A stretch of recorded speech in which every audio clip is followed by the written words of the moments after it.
L'intitulé est Soufisme et orthodoxie. Et en même temps, c'est un intitulé qui est en fait problématique d'une certaine manière par son imprécision. Alors c'est pour ça qu'en dessous j'ai rajouté quel soufisme et quelle orthodoxie, parce que évidemment, si on veut essayer de situer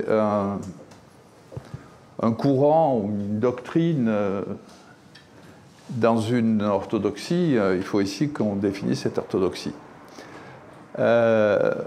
Contrairement à ce qu'a dit la présentatrice, je ne considère pas que le soufisme soit à la marge, hein, et j'aurai l'occasion de m'en expliquer.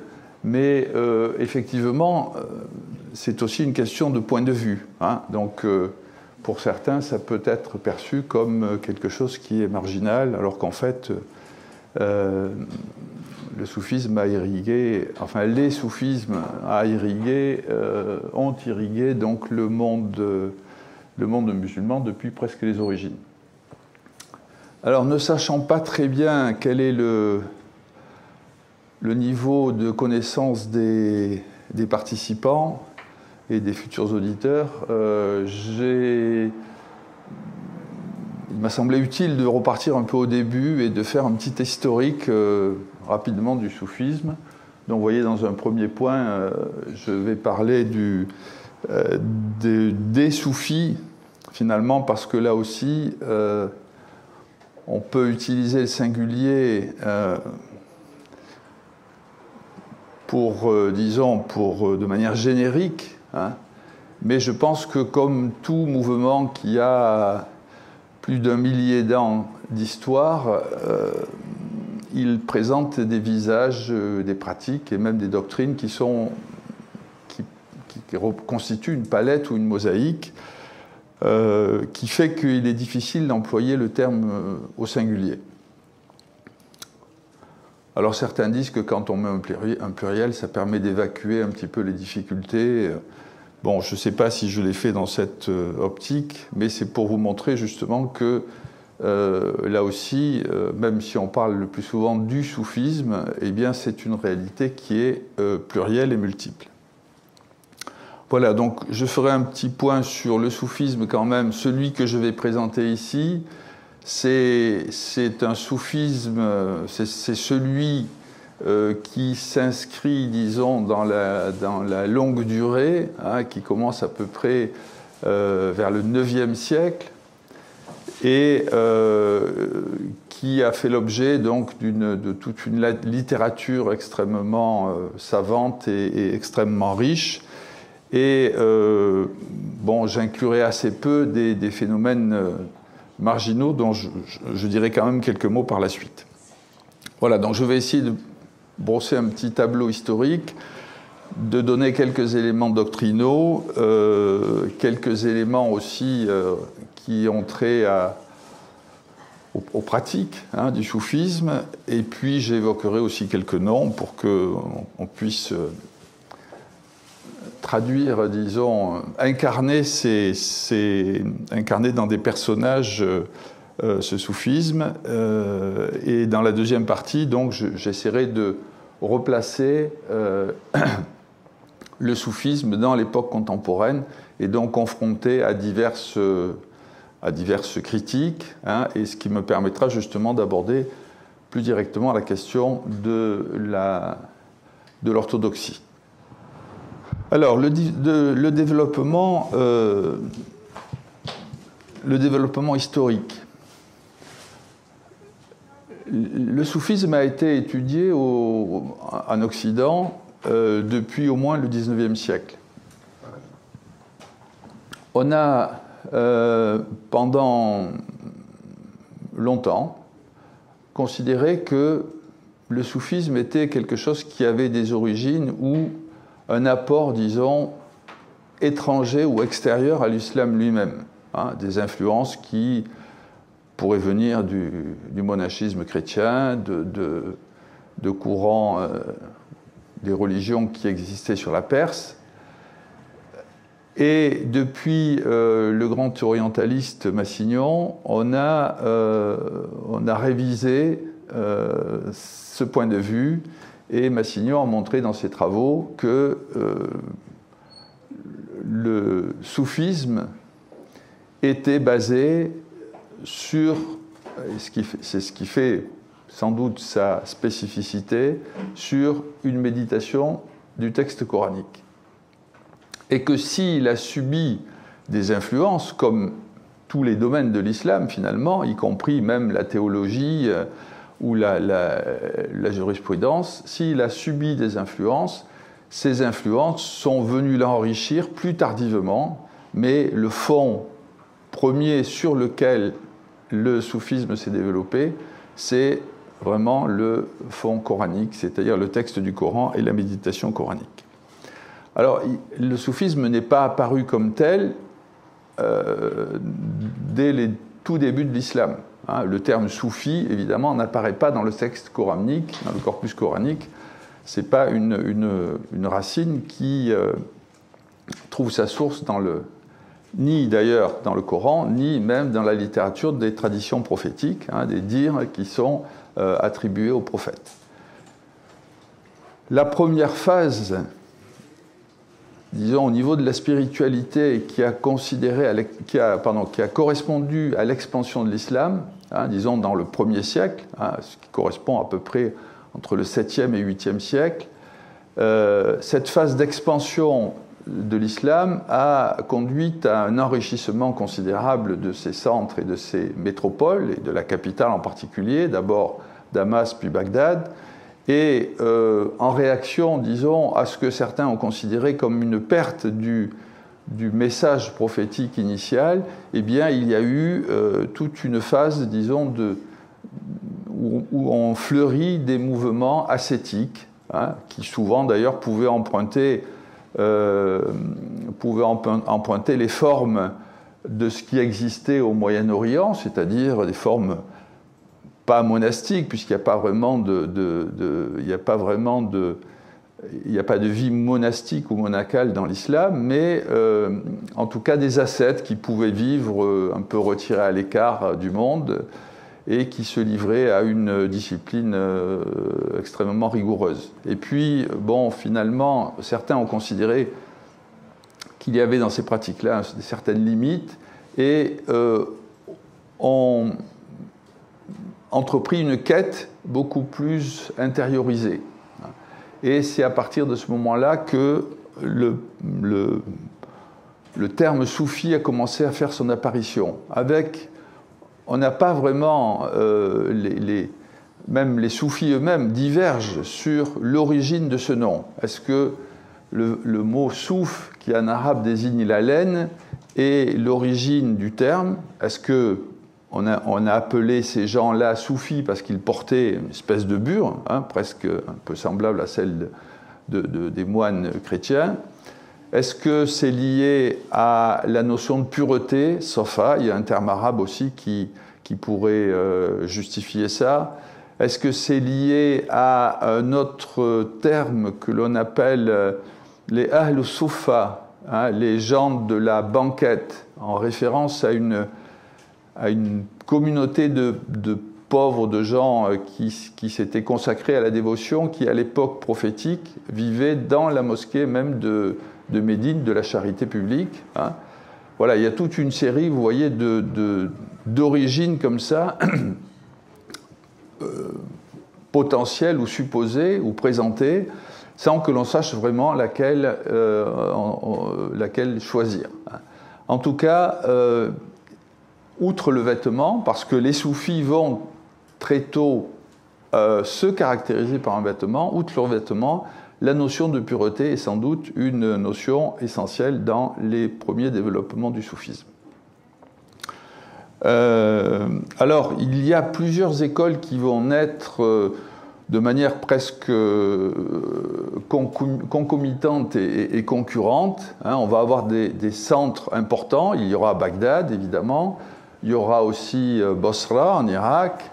Il y aura toute une région extrêmement riche, beaucoup plus à l'est, hein, dans la province qu'on appelait alors le Khorasan, qui est maintenant situé à l'est, au nord-est de l'Iran, avec une grande métropole qui était un peu la rivale au IXe siècle de Bagdad, c'est la ville de Nishapur. Il y a un grand centre aussi à Damas et dans la région de la Syrie. Et puis l'Égypte aussi. Hein. Le Maghreb est encore assez peu présent à l'époque où je vous parle, c'est-à-dire autour du IXe siècle. Ces centres présentent des écoles naissantes de spiritualité qui présentent des particularités un petit peu locales et qui vont finir par s'unifier. Et disons qu'autour du Xe siècle, on va avoir un courant constitué, identifié comme étant les soufis. Ils vont se caractériser, comme je l'ai dit, par un vêtement, souvent, hein, un vêtement qui est un vêtement rapiécé, fait de pièces d'étoffe cousues, on appelle la khirqa, vêtement qui au départ était le fruit de l'indigence. Hein. Si les premiers soufis portaient des vêtements comme ça, c'était parce que ils étaient extrêmement pauvres, hein, et que donc ils rapiéçaient leurs vêtements. Et puis, au fil du temps, hein, ce qui était le fruit de la nécessité est devenu un symbole ou une manifestation d'appartenance, un signe d'appartenance. Et plus tard, un siècle plus tard, hein, enfin autour à peu près 10e, 11e siècle, le fait de revêtir ce vêtement, la khirqa, ce vêtement rapiécé, va devenir le signe de l'intronisation que le maître accorde à son disciple, hein, en le revêtant de cet habit. Alors cette espèce de rituel n'est pas vraiment commun à toutes les confréries, hein, j'en parlerai plus tard, mais disons que ça a pu être un signe, en tout cas distinctif. Alors, on va passer de l'ascèse, d'une ascèse rigoureuse, à d'autres thématiques, et une thématique qui va être relativement puissante dès donc ce IXe siècle, c'est le thème de l'amour de Dieu, qui va devenir quelque chose de très important et qui va d'ailleurs être contesté par, disons, le milieu savant, hein, peut-être surtout les juristes, parce que l'amour, évidemment, c'est quelque chose qui est difficile à contenir, hein, c'est difficile de le circonscrire. Et donc, évidemment, prétendre, comme le faisaient certains soufis, qu'ils aiment Dieu et que Dieu l'aime, conformément d'ailleurs à un passage coranique, hein, qui dit les choses de cette manière-là, eh bien, pour les juristes, ça paraissait un petit peu scandaleux de pouvoir revendiquer cet amour de Dieu. Et ça aboutit à ce que certains soufis soient traduits devant une sorte de tribunal, une sorte d'inquisition, et l'un des soufis célèbres, Hallaj, qui a été beaucoup étudié par Massignon, a été crucifié, hein, emprisonné, crucifié, assassiné, enfin tué, parce qu'il avait, sous le coup, disent certains, d'une forme d'extase spirituelle, professé des choses qui paraissaient peu audibles à l'orthodoxie, hein, j'emploie ce terme volontairement, en disant par exemple « je suis Dieu ». Hein, vous voyez, donc prétendre à une sorte arriver à une sorte d'union à Dieu. Ce qui paraissait évidemment totalement inacceptable. Alors cet épisode, vous voyez, ça se passe, il est mort en 922, donc ça se passe au Xe siècle. Cet épisode a évidemment marqué les soufis et les a conduits, disons, à plus de discrétion, hein, dans leur formulation, et disons qu'il y a une forme de langage langage technique, hein, si on peut dire, qui s'est développé chez les soufis, langage qui permettait à la fois de ne pas, qui s'adressait donc à des initiés, à des gens qui connaissaient, hein, qui étaient capables de comprendre ce langage, et qui en même temps permettait d'échapper à la censure ou aux importuns qui étaient considérés par les soufis comme n'ayant pas leur place au milieu des autres soufis. Et donc aussi, il y a comment dire, une forme, on a fait une distinction entre une forme de soufisme qu'on a considéré comme ivre, dont Hallaj est un représentant, et un soufisme beaucoup plus sobre, qui, lui, justement, évite, hein, toute forme de parole qui pourrait être ambiguë ou incompréhensible pour le commun des mortels. Voilà, si on continue dans le temps, j'ai fait quelque chose d'un peu général là, sur l'histoire. Si on continue dans le temps, l'étape suivante, là on est encore dans une époque où on a essentiellement des vocations individuelles, mais qui commencent à s'organiser en école. Hein, c'est-à-dire que un maître, hein, transmet à des disciples qu'il a, hein, son expérience finalement du divin, hein, la manière dont il a vécu lui-même la confrontation avec la parole coranique, hein, ce qu'il a tiré de son ascèse, de ses exercices spirituels, et ça se transmet, comme finalement c'est pas différent de ce qui se passe dans les autres disciplines islamiques qui sont aussi en train de se constituer à la même époque. Hein, c'est-à-dire que dans les disciplines qui relèvent par exemple de la tradition prophétique, du hadith, ou de la jurisprudence, ou de la théologie, on a les mêmes formes de transmission qui sont à l'époque essentiellement orales, hein, de transmission d'un maître à disciple. Hein.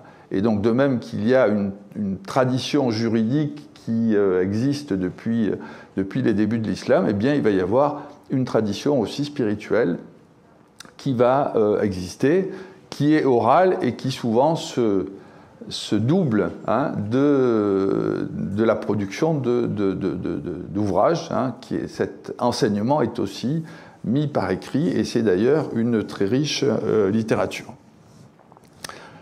L'étape suivante sera la constitution des confréries. Hein, c'est à peu près au XIIe siècle qu'on va avoir des grandes figures qui vont émerger, qui vont codifier en quelque sorte une voie spirituelle particulière, avec ses rituels, ses règles, ses maîtres. Hein, et donc ces confréries, les plus anciennes, se sont perpétuées jusqu'à nos jours.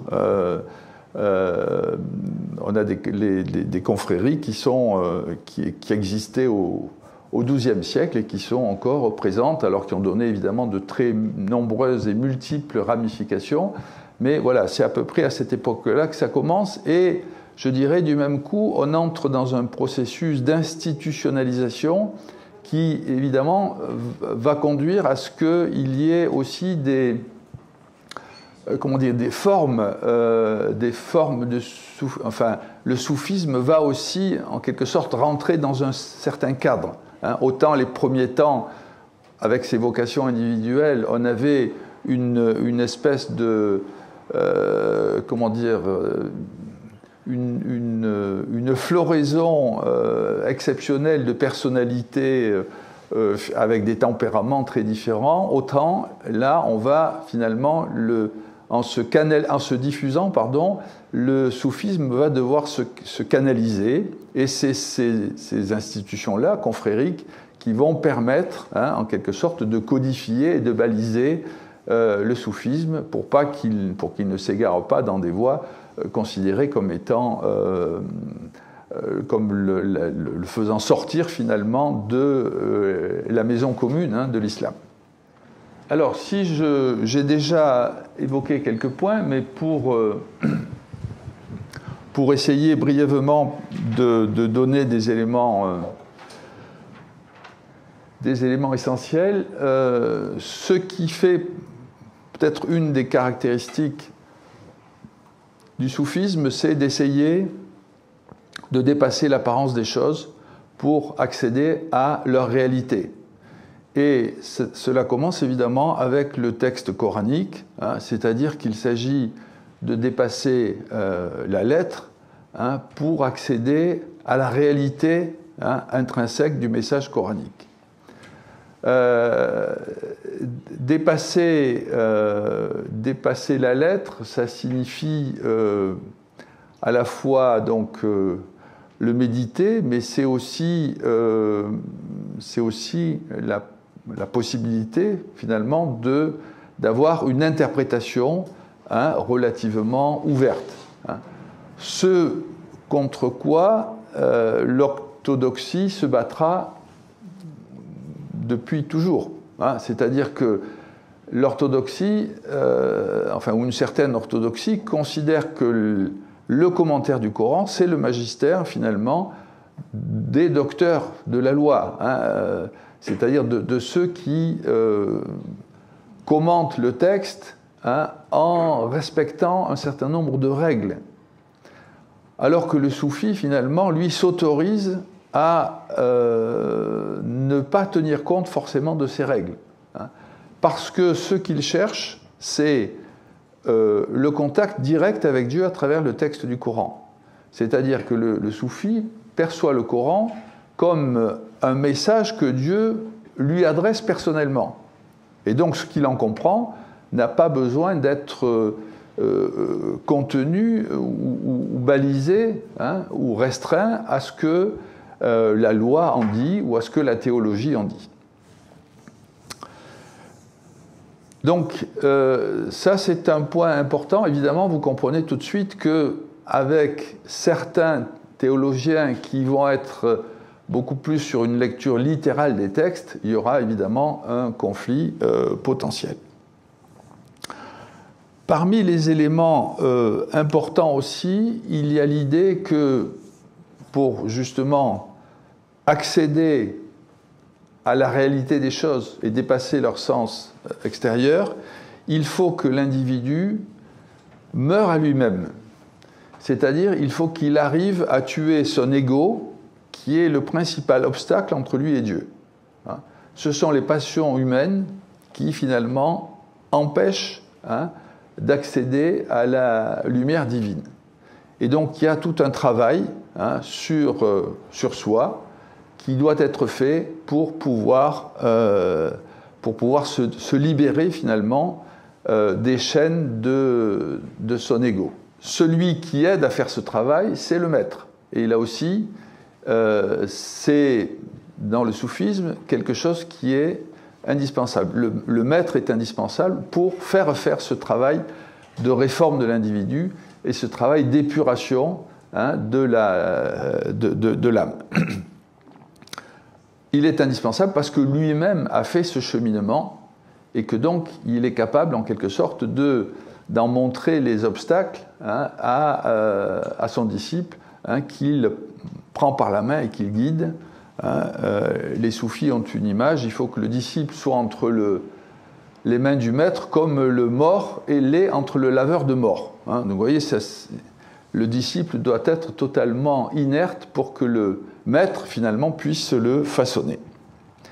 Alors ces maîtres successifs vont finir avec les confréries, justement, par donner des chaînes, hein, des chaînes initiatiques qui indiqueront, finalement, quels sont les premiers ou le premier maître et quels sont les successeurs différents qui ont transmis, hein, ce qui est considéré comme un dépôt, hein, un dépôt initiatique pratiquement qui se transmet de maître à disciple, dont le vêtement n'est qu'un symbole, hein, parmi d'autres. Au fil des siècles aussi, il y a le prophète Mohammed qui était finalement relativement, disons, qui avait une présence discrète dans les premiers temps, va acquérir de plus en plus une place considérable, voire incontournable. Et dans les confréries les plus tardives. Hein, je pense à la confrérie, par exemple, Tijani, qui s'est développée en Afrique du Nord au XVIIIe siècle. Eh bien, Ahmed Tijani prétend avoir reçu son enseignement directement du prophète. Hein, donc, vous voyez, le prophète peut, en quelque sorte, se substituer au maître spirituel.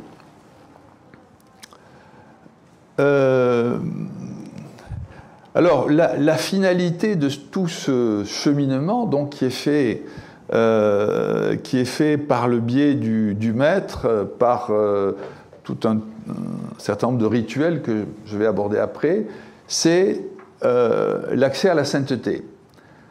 À la sainteté, mais évidemment qui n'est pas conçue comme la sainteté peut l'être dans le christianisme, puisqu'il n'y a pas un islam d'autorité supérieure qui soit à même de canoniser hein, un saint.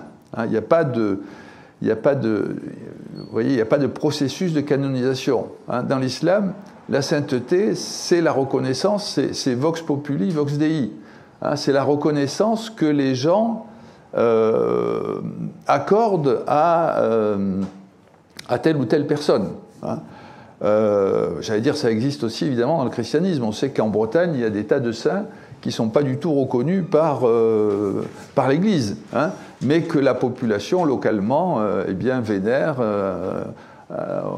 à qui on a construit des églises, etc. Et bien dans l'islam, c'est pareil, hein, il y a des mausolées qui peuvent être au fin fond de n'importe quelle région parce que localement, un village ou une région a considéré que tel personnage avait acquis donc un certain degré de proximité avec Dieu. Et la sainteté, c'est pas forcément lié au miracle justement, hein, mais le terme d'ailleurs le dit en arabe, le wali awliya, les saints, ça signifie la proximité avec Dieu. Hein. Donc c'est pas forcément qu'on est devenu thaumaturge, hein, c'est simplement c'est pas simple, mais je veux dire, c'est qu'on a acquis hein, un degré de proximité avec Dieu. Et cette quête de la proximité divine, eh bien, elle va évidemment de pair avec une quête de la connaissance, qui est aussi peut-être un élément marquant hein, du soufisme. Alors là aussi, vous voyez, c'est un peu compliqué parce que d'un certain soufisme, hein, je vous dirai tout à l'heure qu'il y a aussi, vous voyez, il y a un soufisme savant, mais il y a un soufisme qui est beaucoup plus populaire et sans qu'on fasse forcément sans qu'on les oppose. Hein, il faut quand même bien voir que voilà, les choses existent. Hein. Donc il y a un soufisme qui est très axé sur la notion de connaissance. Alors connaissance, c'est évidemment pas une connaissance scientifique au sens où on s'intéresse à des lois de physique ou de chimie. Hein. C'est une connaissance de ce qu'est Dieu, de ce qu'est le monde et de ce qu'est l'homme. Hein. Voilà, je crois qu'il va falloir que j'accélère parce que il me semble que j'ai pris déjà beaucoup de temps si je veux pouvoir arriver au bout. Alors, les méthodes et les pratiques, je vais essayer d'être court. Il y a quelques éléments ou quelques pratiques qui peuvent être mises en exergue comme étant spécifiques des soufis et ne relevant pas de l'islam classique. C'est en particulier ce qu'on appelle le zikr, la pratique de la remémoration des noms divins, qui peut être collective ou individuelle, qui peut se faire dans des séances où il y a avec des instruments, de la voix, des chants, et ça peut se faire dans une retraite cachée à l'abri des regards ou par une seule personne. Hein. Donc c'est voilà. Le pacte qui est pris avec le maître spirituel, c'est aussi quelque chose qui est spécifique, hein, c'est-à-dire c'est un engagement dans lequel on reconnaît l'autorité du maître et dans lequel le maître accepte finalement de prendre en charge son disciple. Et puis peut-être un élément qu'il faut indiquer, c'est la visite aux tombeaux des saints personnages, puisque là aussi c'est quelque chose qui, on va le voir, a fait l'objet de très nombreuses critiques. Pourquoi? Parce qu'il y a l'idée que ces saints personnages sont toujours une présence active, ou en tout cas qui peut intercéder pour les vivants, hein, et donc il y a des visites aux tombes, il y a des pèlerinages qui se font, hein, parfois annuellement, et qui peuvent être des pèlerinages qui drainent des foules absolument considérables. Hein. Il y a un pèlerinage, par exemple, en Égypte, hein, où on dit qu'il y a plus d'1 million de personnes. Donc vous voyez, c'est pas simplement, ça peut être aussi un petit pèlerinage local dans un endroit perdu, mais ça peut être aussi des choses qui prennent des dimensions absolument considérables. Voilà, quelques grandes figures, je passe rapidement. J'ai quand même commencé par une femme, Rabi'a al-Adawiya, qui est une des premières grandes figures mystiques. Bon, certains s'interrogent sur l'historicité du personnage, mais ça me paraît intéressant de le noter parce que les femmes sont, comme les hommes, susceptibles de pratiquer cette voie du soufisme. Hein. On voit tout à fait que dans les premiers siècles, hein, ça concernait tout autant les femmes que les hommes, et il y avait d'ailleurs des femmes qui avaient des disciples, y compris hommes. Voilà, après j'ai dit quelques noms, je vais aller, donc Hallaj, je l'ai déjà dit, Abou Yazid el-Bistami, c'est un personnage lui aussi qui était un peu comme Hallaj, mais d'une manière peut-être moins provocante, qui a eu des paroles qui ont choqué, heurté les propos de l'orthodoxie, enfin, ou des savants, de certains savants. Abd el-Qadir el-Jilani, il est intéressant à noter pour 2 raisons. D'abord parce que c'est un des premiers fondateurs, on lui attribue, on considère qu'il est le fondateur d'une voie qui s'appelle la Qadiriyya, qui est une des grandes voies donc, du soufisme. Et aussi, c'est à noter parce qu'il est hanbalite et que les hanbalites, qui se sont souvent présentés comme étant hostiles aux soufis, eh bien, en fait, c'est tout simplement une erreur, parce qu'il y a eu des hanbalites qui étaient soufis, et même le fameux Ibn Taymiyyah, hein, qui est en quelque sorte donc l'une des figures de proue de ce hanbalisme, a lui-même été affilié à une confrérie soufie. Hein, il a écrit une épître sur le soufisme, et c'est vrai que si il n'acceptait pas toutes les manifestations du soufisme, il avait beaucoup de vénération pour de très nombreux soufis. Ibn Arabi, qui est considéré comme le plus grand des maîtres, donc ça c'est une figure incontournable dans le soufisme, c'est en quelque sorte celui qui a donné au soufisme son corpus doctrinal, hein, qui a été par la suite beaucoup commenté et qui s'est diffusé enfin, dans tous les endroits, dans tous les lieux, hein, où l'islam s'est répandu. Abu Hassan al-Chazili, à la même époque, est lui aussi fondateur d'une autre confrérie qui porte son nom, la Chazouliya, qui est une confrérie, elle aussi, qui fait partie de ces confréries savantes, hein, pour lesquelles l'étude, y compris de la loi religieuse sous toutes ses formes, est quelque chose d'important et d'essentiel. Hein. Jalal ad-Din Rumi, qui est connu surtout en Occident avec les derviches tourneurs, voilà, qui est lui aussi finalement fondateur d'une voie spirituelle particulière et qui a donc toute une œuvre poétique extrêmement riche. Et puis plus près de nous, Abd el-Qadir al-Jazairi, qu'on appelle aussi Abd el-Qadir, qui a un double visage, qui a combattu pendant une quinzaine d'années la France, et puis qui a fini sa vie auprès de celui qui a été son maître à quelques siècles d'intervalle, Ibn Arabi. Hein, il a fini sa vie à Damas, donc là où est enterré Ibn Arabi. D'ailleurs, la photo qui est en fond d'écran, c'est le mausolée donc d'Ibn Arabi à Damas, hein, que vous pouvez voir ici, avec son minaret d'époque ottomane. Vous voyez, donc, des figures complexes, parce qu'évidemment, peut-être ça peut paraître incompatible d'être à la fois un militaire et un combattant, un soldat, et de devenir mystique, mais vous voyez qu'il n'y a pas d'incompatibilité, hein, comme ce que montre bien donc Abdelkader.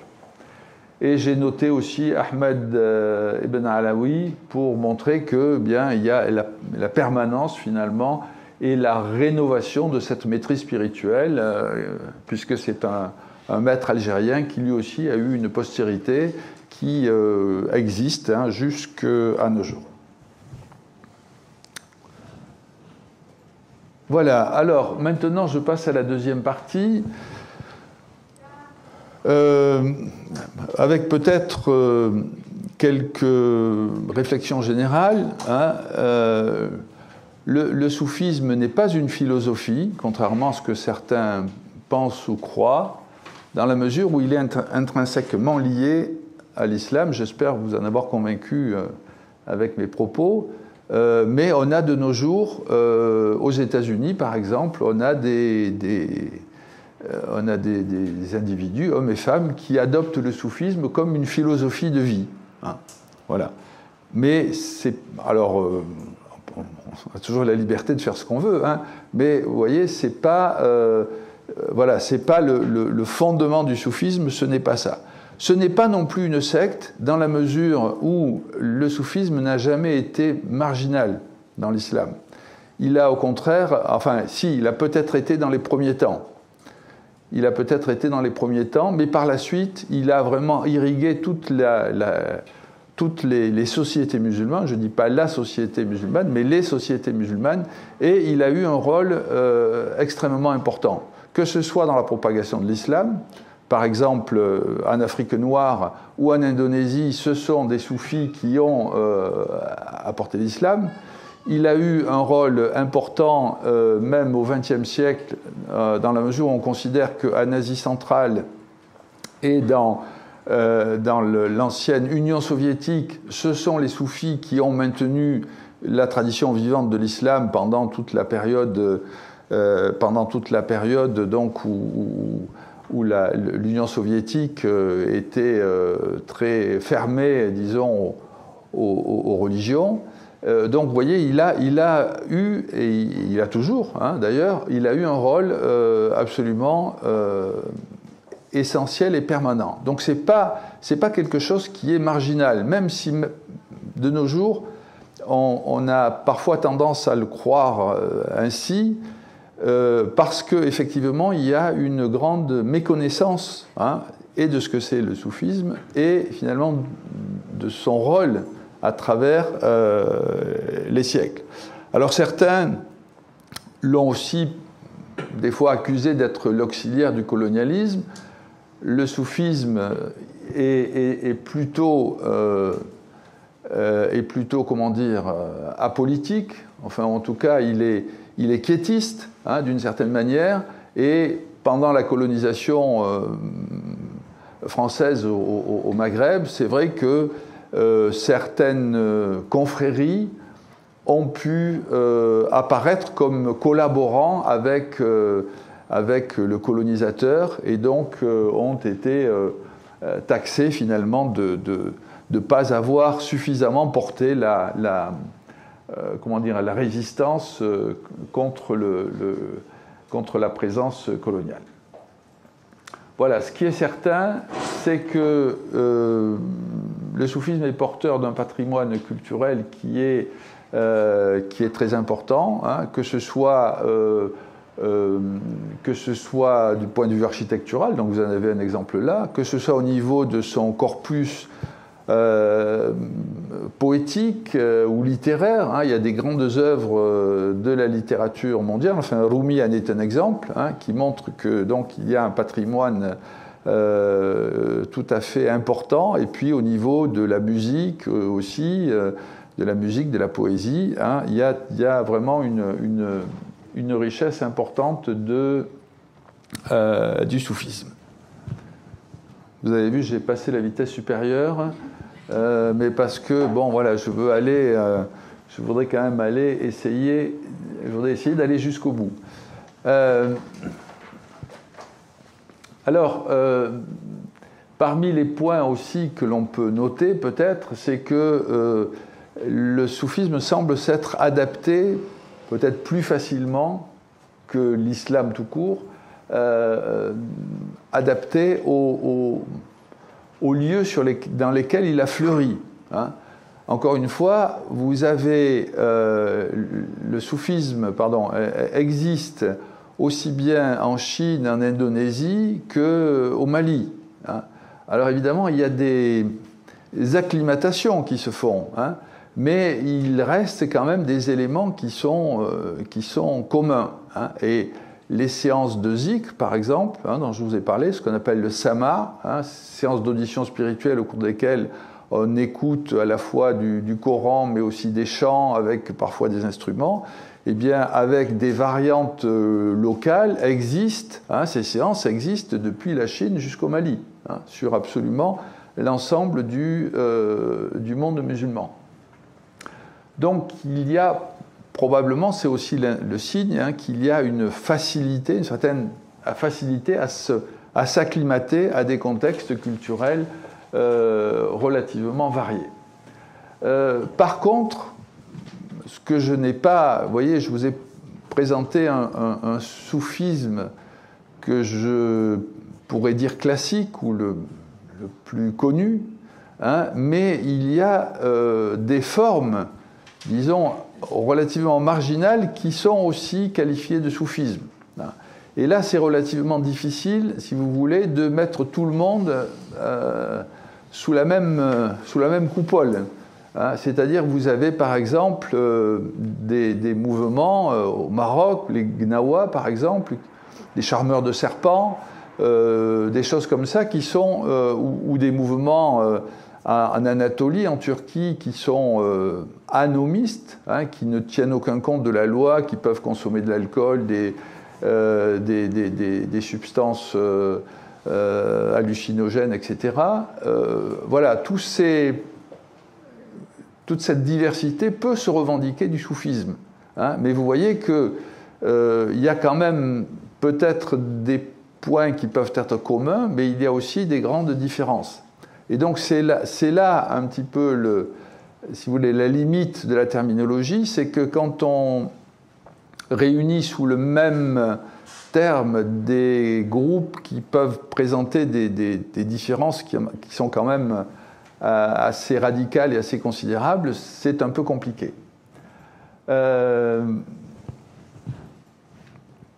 Et d'où le fait que, vous voyez, parler de soufisme et d'orthodoxie, ça fait pas tellement sens finalement, hein, parce que pour que ça puisse faire sens, il faut dire de quel soufisme et de quelle orthodoxie. Alors, j'en viens justement maintenant aux critiques modernes qu'il y a eu, et notamment venant du wahhabisme et du salafisme. Hein. Les wahhabites ont deux ennemis majeurs, les chiites et les soufis, qui d'ailleurs présentent parfois quelques similitudes, hein, mais enfin ça pourrait faire l'objet d'une autre intervention. Alors, pourquoi ? Parce qu'il y a un certain nombre de points sur lesquels donc, les wahhabites considèrent que les soufis sont sortis de l'islam. Ces points-là, ce sont en particulier les pèlerinages et l'intercession des saints. Alors, si vous voulez, les pèlerinages, la tradition des pèlerinages, elle est dans l'islam très ancienne. Hein. D'ailleurs, le pèlerinage à la Mecque est déjà, il a été institué tout à fait au début de l'islam. Mais même les pèlerinages auprès de gens considérés comme savants, considérés comme pieux, etc., on a des attestations qui montrent que c'est très ancien. Or, toutes ces formes-là qui sont considérées par les wahhabites, comme une des formes d'associationnisme, sont totalement proscrites. Et donc les soufis sont considérés comme des associationnistes parce que certains vont faire des pèlerinages auprès de tombeaux, vont se frotter les mains contre ces tombes parce que ces tombes sont pour eux chargées d'une forme de bénédiction, hein, et donc ils essaient de s'approprier cette bénédiction.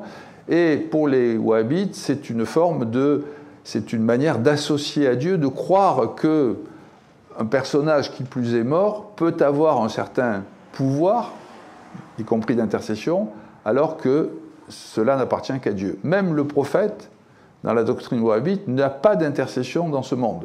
Il aura un rôle d'intercesseur au jour du jugement, mais il n'a pas de rôle d'intercession dans ce monde. Donc ce qui fait que les croyants qui vont lors du pèlerinage à Médine et qui se tournent vers la tombe du prophète, eh bien il y a la police des bonnes mœurs qui vient leur taper dessus pour leur dire il faut se mettre dans la direction de la Qibla, donc de la Mecque, et pas dans la direction de la tombe du prophète, parce que lui, il est mort, c'est fini, son action en ce monde est révolue.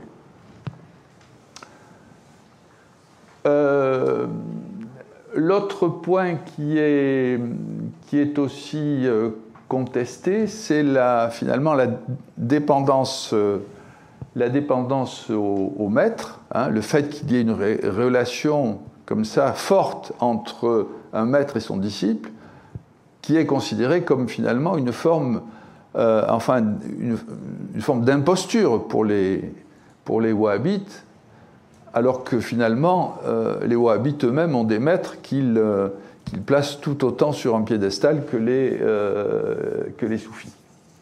Et enfin, il y a peut-être un autre point qui est fait l'objet de critiques, c'est que on est passé des confréries au confrérisme, c'est-à-dire à des choses qui se sont tellement institutionnalisées qu'elles se sont peut-être solidifiées et que donc elles ont donné lieu à des dérives. Hein. Si au départ, si vous voulez, dans les premières, à la naissance des confréries, si le passage d'un maître à son disciple qui allait le remplacer se faisait sur des critères, on peut dire spirituels, par la suite, c'est souvent dans des familles que la gestion du patrimoine religieux a été conservée. Hein. Et donc, vous avez un certain nombre de confréries qui, évidemment, sont des lieux symboliques qui, parce qu'ils sont forts, sont aussi enrichissants. Et donc, il y a probablement eu, c'est sûr, une déperdition d'un potentiel spirituel, hein, au profit, disons, de considérations plus bassement commerciales.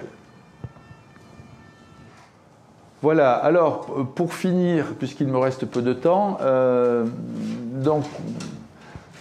et pour résumer finalement, vous voyez qu'il y a une diversité de mouvements dans le soufisme cette diversité fait qu'il est difficile d'accoler le qualificatif d'orthodoxe ou d'hétérodoxe au soufisme de manière générale. Il y a un soufisme orthodoxe et il y a un soufisme qui est hétérodoxe ou en tout cas qui est moins orthodoxe. Et puis, encore une fois, tout dépend de ce qu'est la doxa. Est-ce que l'orthodoxie, c'est celle des wahhabites? C'est évident que si on se place sur ce terrain-là, les soufis ne sont pas orthodoxes. Hein. Mais si on se place dans le fil, si vous voulez, de la tradition savante de l'islam, eh bien, beaucoup de savants, à travers les âges, hein, ont aussi adhéré au soufisme, hein, tout en étant des spécialistes de l'exégèse coranique, de la jurisprudence ou de toutes les autres sciences de l'islam. Le cas d'Ibn Arabi est aussi un cas qui est problématique parce qu'on l'a accusé de panthéisme, c'est-à-dire en quelque sorte de considérer que Dieu, il est présent partout dans le monde, mais finalement c'est le monde. Et d'avoir transgressé cette frontière nette qu'il peut y avoir entre Dieu et les hommes, ou Dieu et sa création. Et alors évidemment, je je ne peux pas entrer dans ces débats-là, mais ça fait partie des choses sur lesquelles, en particulier, donc, Ibn Taymi, elle a attaqué Ibn Arabi finalement en taxant ses écrits, enfin en considérant qu'il avait une vision des choses qui débouchait sur une forme de panthéisme. Ibn Taymi n'emploie pas ce terme-là, mais dans notre langage moderne, c'est comme ça que l'on pourrait le transcrire. Ce qui est certain, c'est que, si vous voulez, il y a deux aspects, finalement, dans l'islam qui paraissent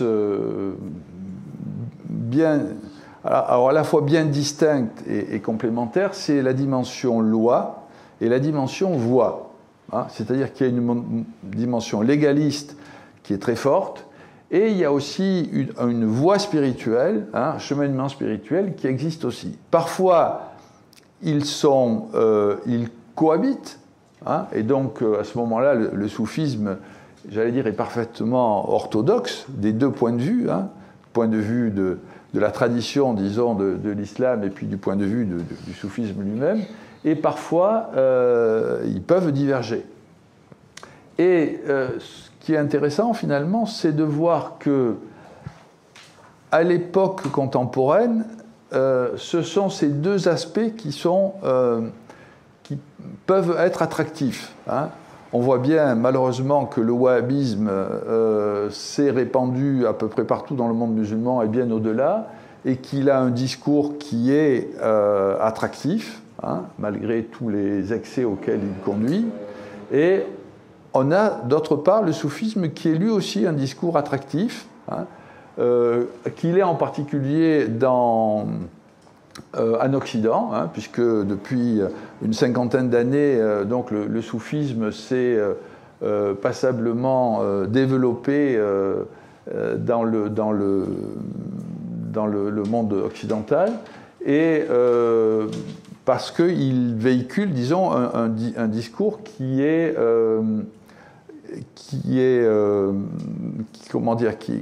peut être séduisant pour un public intellectuel, parce qu'il a à la fois une vision qui n'est pas justement seulement légaliste, et qu'il a une vision qui, au contraire, qui finalement inclut une forme d'unité des diverses formes religieuses. Le soufisme s'attache pas à la forme, même s'il la respecte. Il ne s'attache pas à la forme, et donc il peut reconnaître dans d'autres religions le caractère finalement sacré que ces religions ont. Vous voyez donc une double attractivité qui est presque paradoxale, et qui finalement nous ramène sur la question du soufisme et de l'orthodoxie, puisque finalement c'est la définition que l'on peut avoir de l'orthodoxie qui va nous permettre de positionner le soufisme, ou plutôt les différentes formes de soufisme, par rapport à cette orthodoxie. Voilà. Mais disons que le courant le plus ancien et qui est peut-être le plus connu du soufisme, me semble-t-il, s'inscrit parfaitement dans le cadre de l'orthodoxie, là aussi traditionnelle. Eh bien, écoutez, je crois que je suis arrivé à la fin. J'espère ne pas avoir trop dépassé.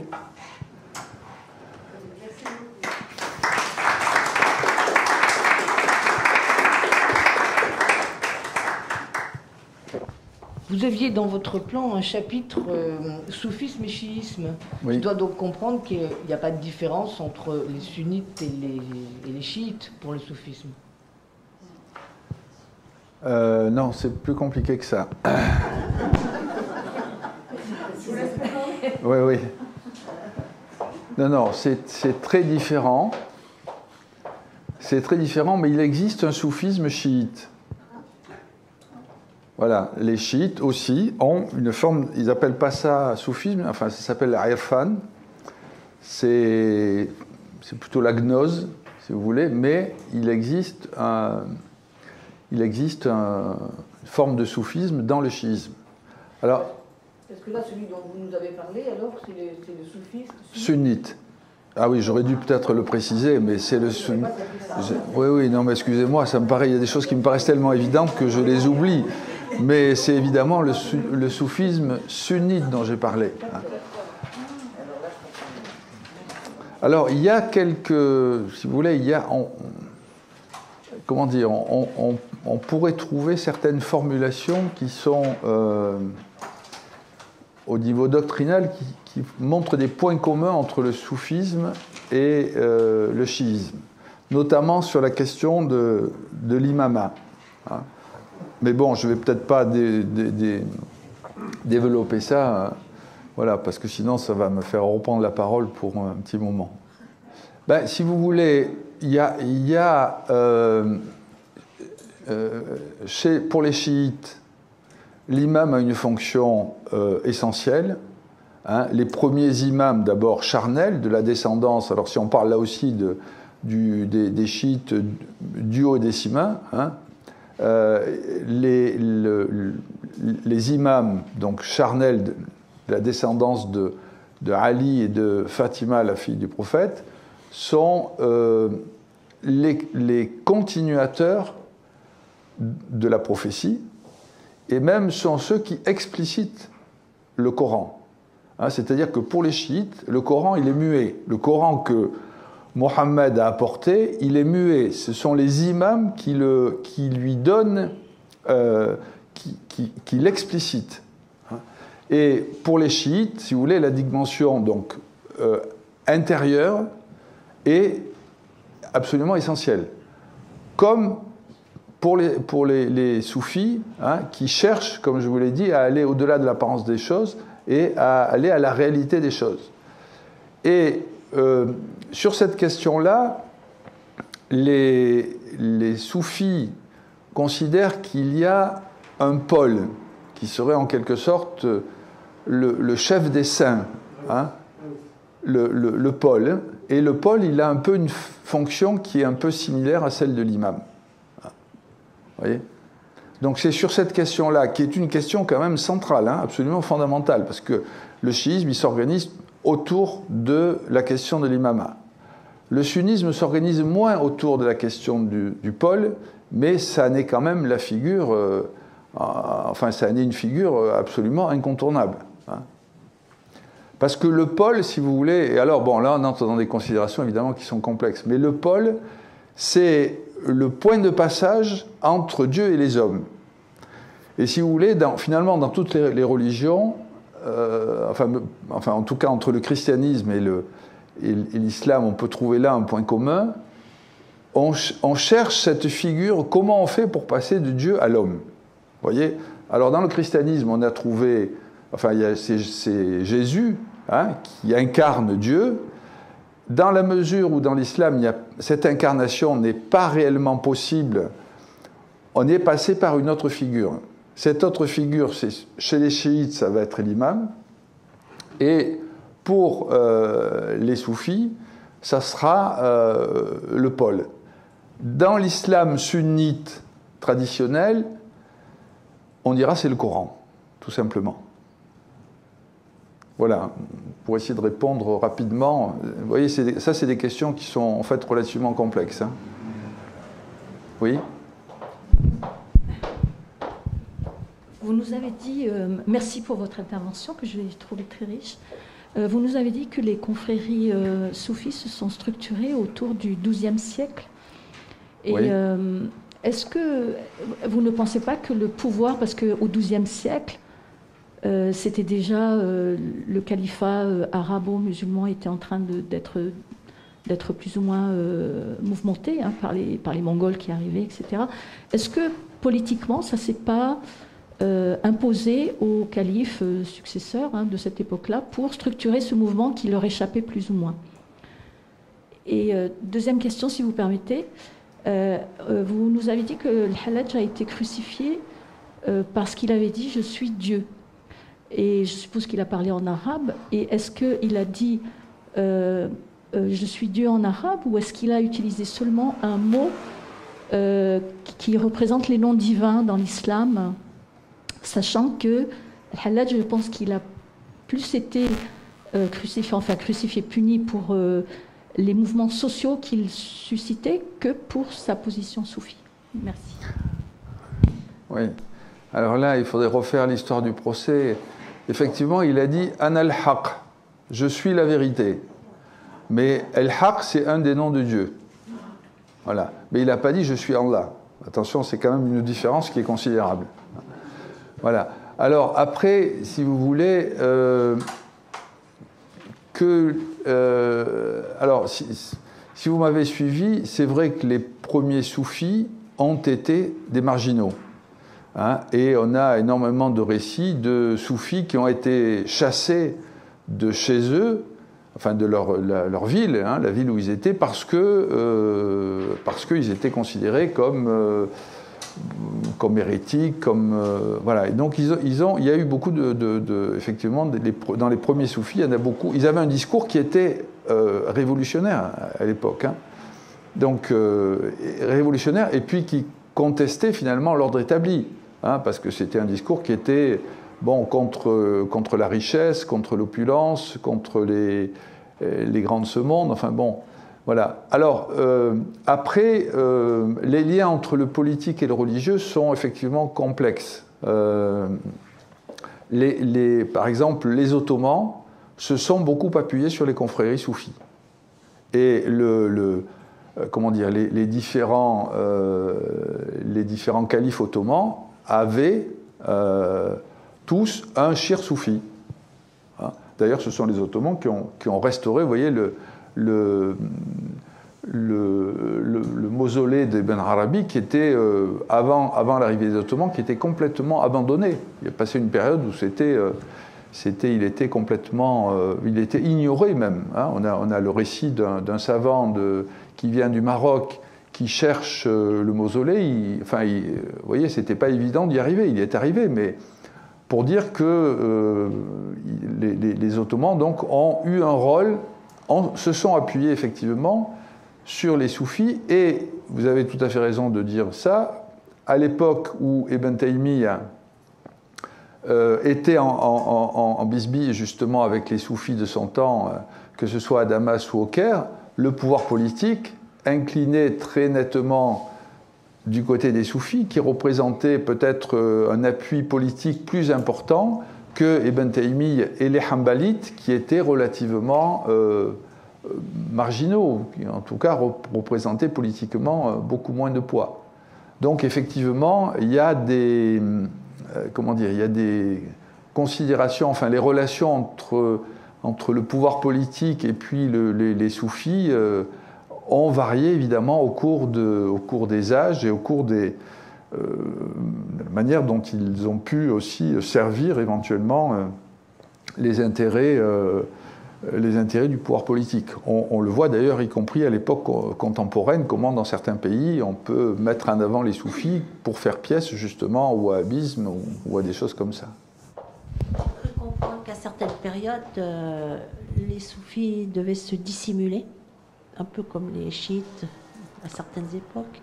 Et je voudrais savoir si cette notion de dissimulation, elle existe, elle perdure encore aujourd'hui dans certains États, que ce soit en ex-Perse ou monde arabe, pour pouvoir pratiquer librement, mais dans une intimité forcée, certaines croyances, certaines pratiques.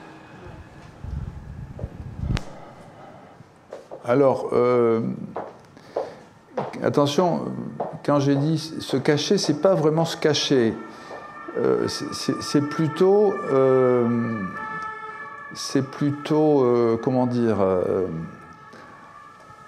c'est plutôt. Oui, alors dissimuler, dans le sens où, si vous voulez, ils ont adopté un langage qui leur a permis, en quelque sorte, de ne pas rendre leur discours accessible au commun des mortels facilement. Hein. Ceci dit, se cacher, oui, il y a certains pays, par exemple, en Arabie Saoudite, vous ne pouvez pas être un soufi au grand jour. Encore que, maintenant, ça commence à changer parce que le pouvoir politique se rend compte qu'il y a peut-être aussi un intérêt. Mais, mis à part, quelques pays marginaux, et encore, je ne vois pas je ne vois pas quel pays, à part l'Arabie Saoudite, finalement. Oui. Oui, la Turquie kémaliste, voilà, oui, c'est vrai. En Iran actuellement. Alors, en Iran aussi, oui, c'est vrai. C'est vrai, mais je pense qu'en Iran, il y a quand même... Alors oui, peut-être c'est pas au grand jour. Oui, vous avez raison. C'est peut-être pas au grand jour. Oui. Il y a une répression contre les groupes soufis iraniens. Oui, oui. Oui. Alors, la Turquie kémaliste, évidemment, Mustafa Kemal a supprimé, a fermé tous les tekkés qui existaient en Turquie. Et effectivement, il y a eu... Alors, bah oui, ça c'est... Vous voyez, ça dépend des pouvoirs, mais effectivement, ils ont pu être pris comme cible par certains pouvoirs. Oui. Il me semble qu'en Turquie, avant Erdogan, il y a eu des confréries qui ont été fermées. Enfin, il y a eu des problèmes avec les soufis. Oui. Oui, il y a eu, alors je ne sais plus quand c'était, dans les années 90, je crois, quand il y a eu après le coup d'État militaire, oui. Oui.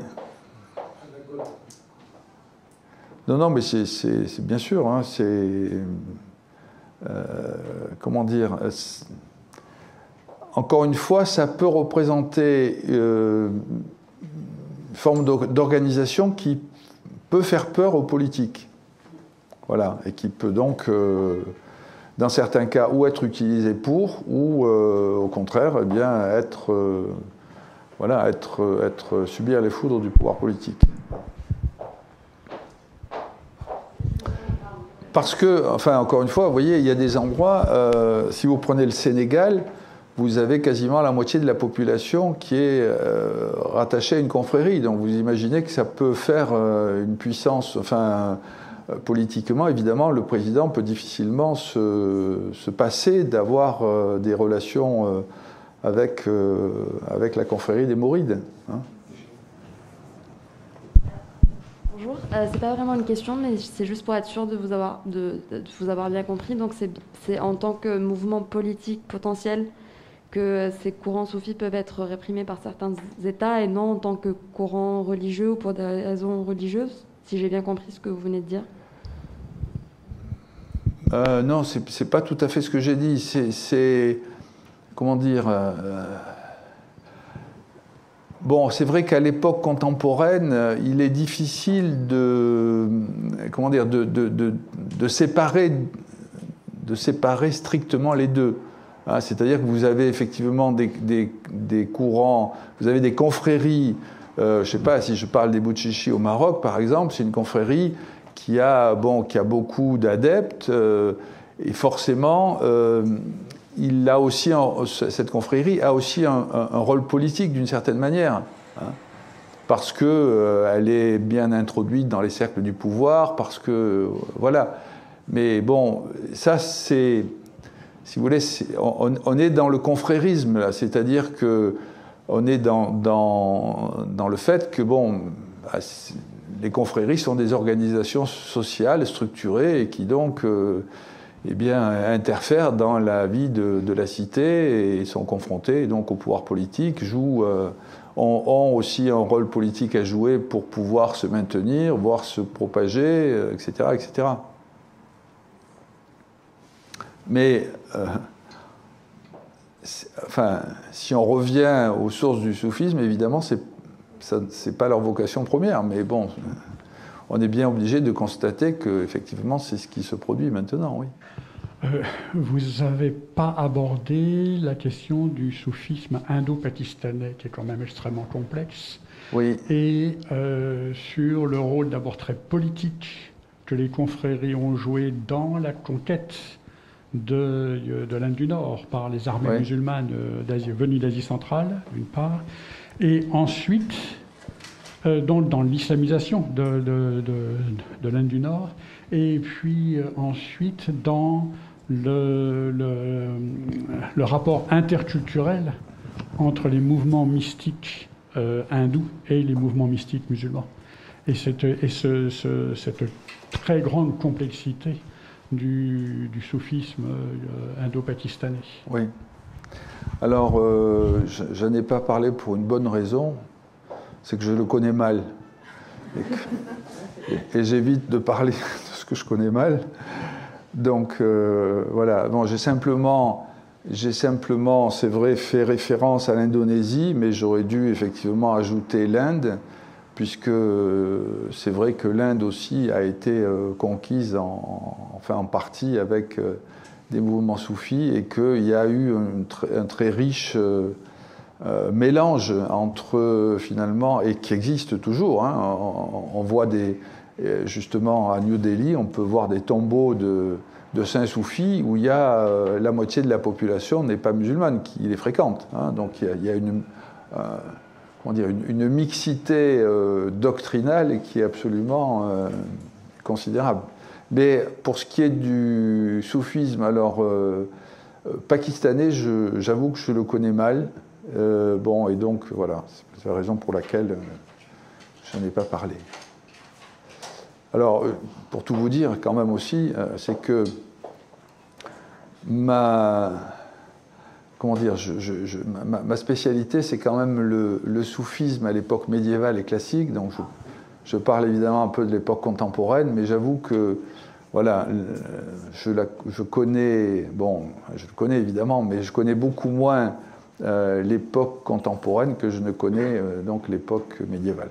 Oui, alors, dommage, j'ai une petite question sur l'époque contemporaine.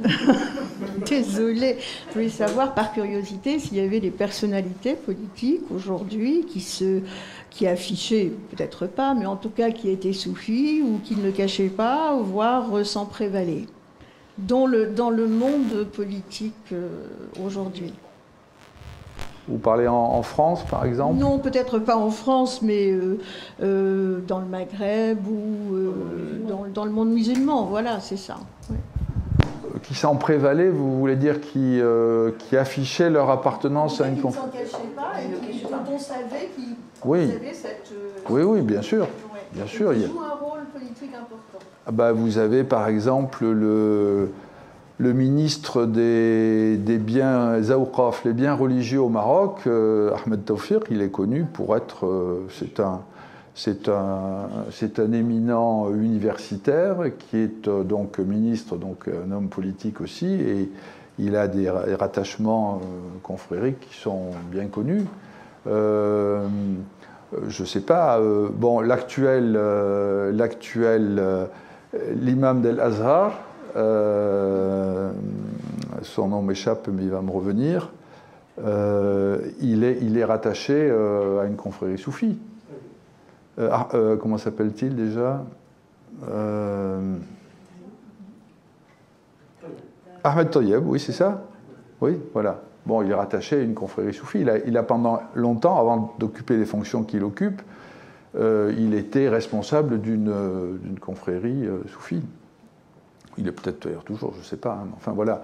Donc vous avez énormément le grand moufti de Syrie. Hein, donc ça fait partie des personnages aussi qui politiquement sont des personnages avant le début des événements, était lui aussi rattaché à une confrérie soufie. Donc Hassoun, voilà. Donc vous voyez, il y en a il y en a beaucoup, hein, de gens comme ça qui... Non, c'est pour ça que c'est pour ça que dire soufisme et orthodoxie, c'est un peu... C'est pas un phénomène marginal, le soufisme. Vous voyez, c'est un phénomène qui est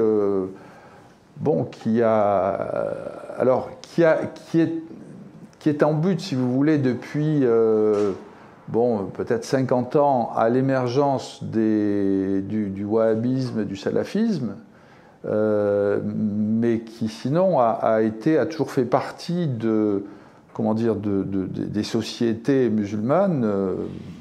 Voilà, alors bon, c'est toujours pareil. Ça n'empêche pas qu'il y ait des gens qui soient contre, qu'il y en ait qui soient pour, enfin qu'il y ait des débats, si vous voulez, mais c'est pas quelque chose qui est inconnu. Mais c'est vrai que maintenant, c'est très mal connu, y compris par les jeunes qui appartiennent à des sociétés qui ont des racines dans des pays musulmans. Il y a une méconnaissance de ce que c'est que le soufisme. Et bon, ils entendent surtout des choses, ce qu'on entend sur Internet, qui est le discours salafiste et wahhabi qui présente les soufis sous un jour très négatif. Merci beaucoup. Très bien, ben merci à vous.